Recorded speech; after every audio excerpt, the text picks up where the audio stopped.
This paper, it's an important paper. It's a mouse model of another disease. And you might say, why Duchenne muscular dystrophy? There are only about 3,000 boys in the United States of America that have DMD, Duchenne muscular dystrophy. It's a genetic disease that only affects males. Muscles waste. They turn to scar tissue. They become fibrotic. So again, this is the recurrent theme you see in different models, different diseases, same mechanism in part. And what was seen here, that after 6 months on Protandim, these mice have exactly the same gene defect that these boys with DMD have. They showed T-bars, lipid oxidation reduced by 48%. Does that sound familiar? The humans had a 40% reduction. Osteopontin was reduced by 57%. The previous VCU heart study also showed osteopontin reduced. That's the trigger, the message for scar tissue.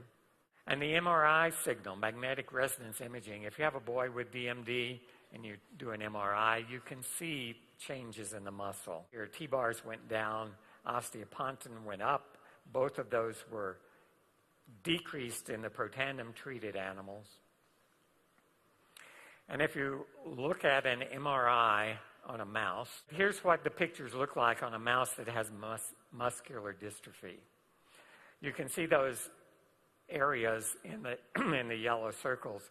That's simply abnormal regions of a muscle. The muscle should be uniform. This should look like a slice of ham. This is an image through the thigh muscle of a mouse.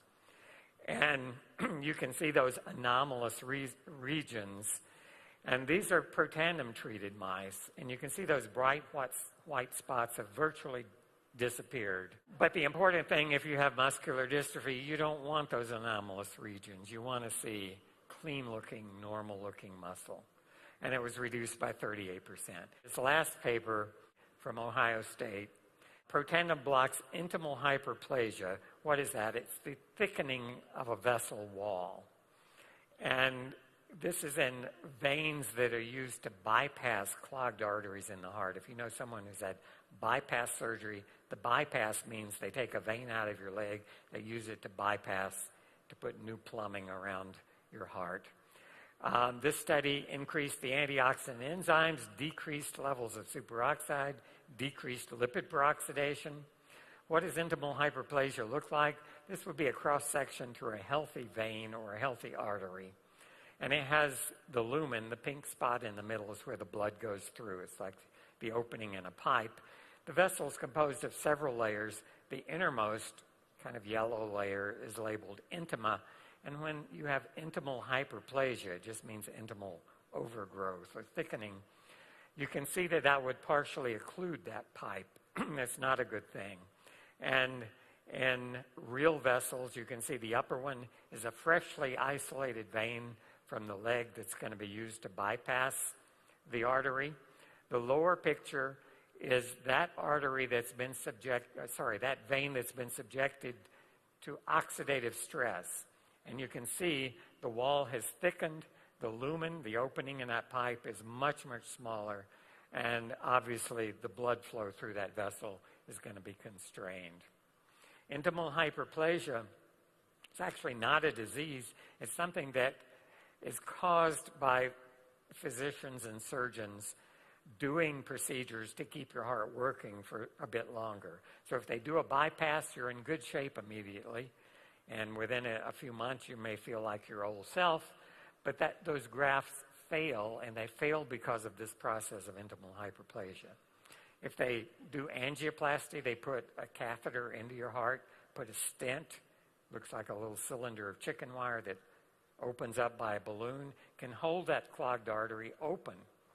But they too fail, sometimes within months, due to this same process. The same thing can happen in the large vessels that take blood to your brain, the carotid arteries.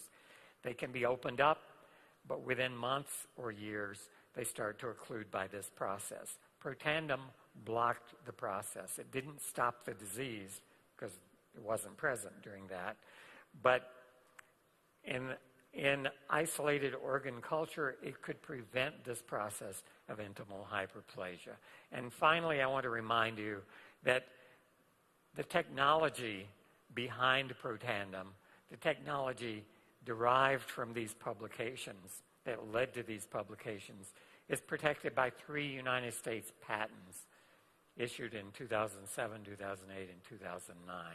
So this is not a run-of-the-mill product off the shelf.